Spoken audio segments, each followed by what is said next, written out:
Et pourquoi, du coup, effectivement, respecter la propriété si l'appropriation violente des ressources est quelque chose qui est récompensé, qui est reconnu ou en tout cas qui n'est pas condamné? Pourquoi dire la vérité si l'hypocrisie, c'est une stratégie efficace? Pourquoi respecter autrui si le respect n'organise même plus les relations dominantes? Et ces questions ne relèvent pas d'un relativisme moral, bien au contraire. Ce n'est pas un relativisme moral abstrait, mais cela procède d'un calcul rationnel dans un environnement normatif dégradé.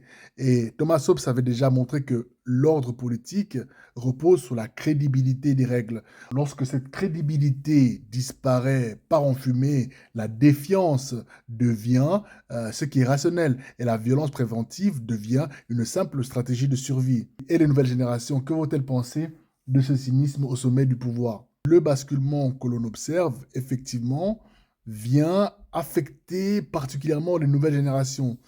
Euh, Ces générations n'héritent pas d'un récit crédible de progrès ou d'universalité, contrairement à nous, mais elles héritent d'un spectacle de domination assumée.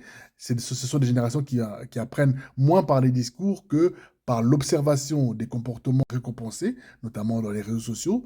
Et le risque, ce n'est pas tant une perte abstraite de valeur, mais une transformation anthropologique, le, le passage du citoyen au stratège individuel du sujet politique à l'acteur tactique.